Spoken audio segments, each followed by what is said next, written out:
Give it up, Rangers. You're all out of tricks. Ugh! We'll never let you win, Waspix! Strong words for a weak human. How about a dog? Huh. Who are you? My name is Doggy Kruger, commander of Space Patrol Delta, and I'm from the future. Whoa! A new Power Ranger? Sweet. Awesome! Intriguing. I'm here to help my fellow Rangers of the past and provide salvation for the future. Just because you have higher tech doesn't mean you won't go down like the others. Waspix, you have been accused of assault and disturbing the peace. What? What is this? Guilty. Yeah! Shadow Saber! Containment Strike! Yeah!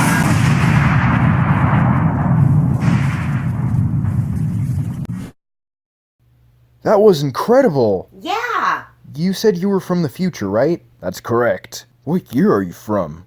I'm from the year 2025 AD. Wait, you said you were a dog? Oh. Wait, hold on. How do you fit your snout in there? It's complex technology. Hey everyone, Road Breach here, and today we're going to be taking a look at the Power Rangers Lightning Collection SPD Shadow Ranger. But before we take a look at the figure, let's take a look at the box. And just like the other box, it is pretty tall. And it's pretty much the same thing. Got Power Rangers Lightning Collection, SPD Shadow Ranger, Power Rangers SPD right there, and a spot varnished picture of the particular character that is inside the box. But, of course, it is different back here with the rendering, and it is pretty cool. And, you know, same basic stuff. Don't eat anything in the box, you utter moron. And, yeah, that's basically it. Actually, wait, no. For comparison, here's a Marvel Legends box, and you can see that they're pretty much the same height. Of course, they're both made by the same company, Hasbro Toys. So, that's the difference right there.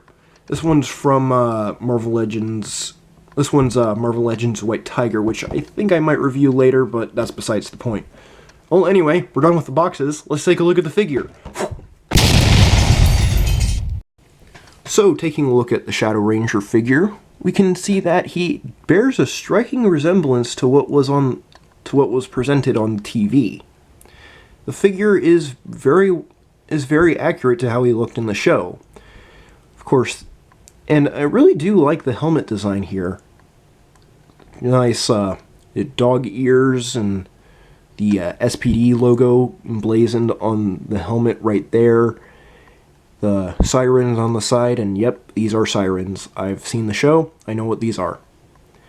And what sucks about my figure is that there's a little bit of a paint mishap right there on the 100. But it's okay. I mean, it's just a little bit of a paint mishap. I can probably fix that. I think this actually resembles like the number of enemies he had to fight when he first got the suit. And we can see that there's two more SPD logos on his shoulders and another SPD logo on his bicep right there. Jeez, we get it. You're part of SPD. I mean, jeez, dude. But if that wasn't enough, there's another SPD logo on his belt buckle, and you can see that he has a scabbard. Well, he has a sheath. We'll talk about that later. You can see the nice asymmetrical design with these two stripes. Oh, and the belt is a separate piece. I forgot to mention that. Whoopsie. And I do like the addition of the gauntlets, which is not really something that many Power Ranger characters have on their suits. And while we're on the topic of separate pieces, actually, no, not separate pieces, whatever. And these are actually separate pieces too. That's a little odd considering that They're not really there for a reason, but whatever. And this vest piece is actually a separate piece too. I forgot to mention that. It makes the figure a little bit. It makes the figure a little bit of a hassle to handle, but it's not horrendous to handle. It just gets in the way of articulation, but we won't talk about that yet. But overall, the figure's pretty good. I mean, it looks good, and it's just a well put together figure. Except for these, I'll probably glue those in later. As for accessories, you get 4 pairs of hands.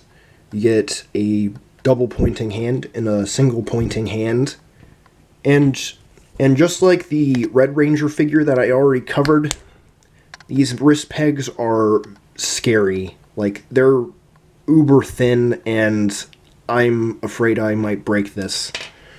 But thus far, I have been careful, so hopefully that will continue, and I won't have a ruined figure.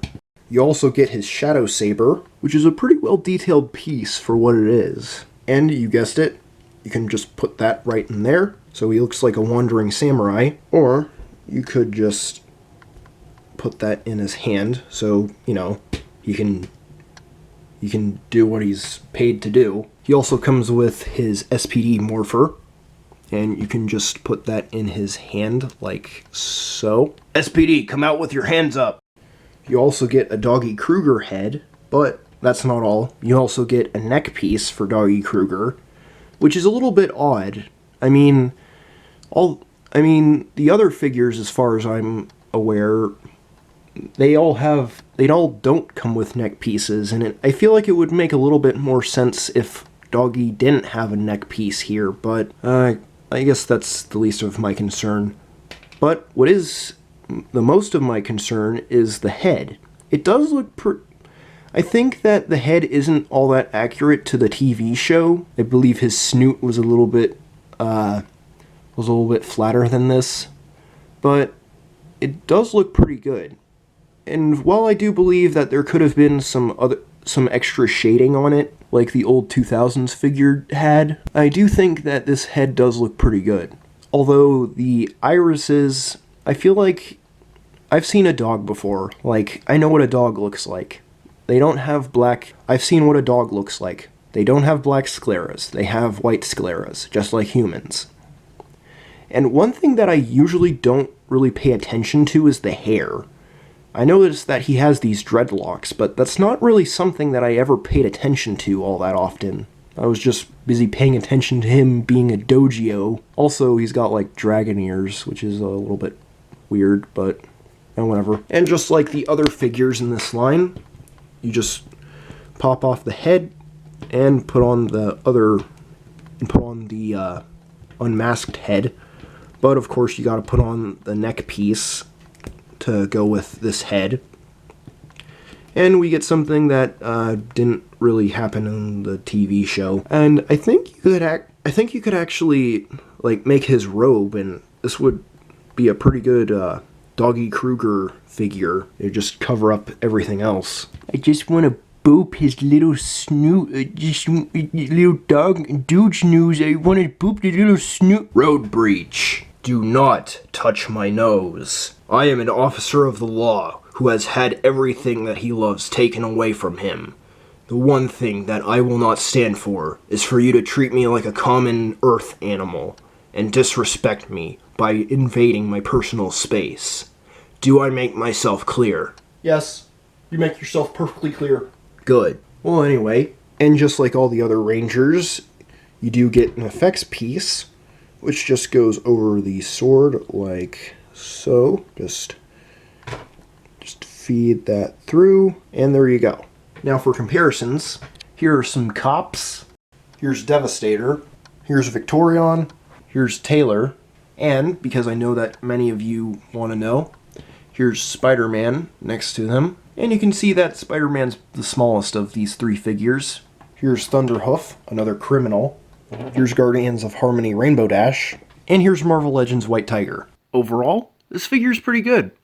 While I am a little bit miffed on the fact that it does have a little bit of a paint mishap, I don't really think it's all that pertinent. especially when the figure is freaking fantastic. While I am a little bit disappointed at the fact that he can't really dual hand the sword all that well, it's fine. I just need to get my head out of my tailpipe and accept that. And I hope to see some Lightning Collection Megazord figures pretty soon, because I would definitely love to have some of those. I do have the Build-A-Megazord figures, but those aren't really as good as I would like them to be, especially when you consider buying all 5 of them would land you $100, and these figures aren't really worth $100. But this figure is definitely worth the price of admission. So, I guess that's it. Thanks for watching, and gotta zoom!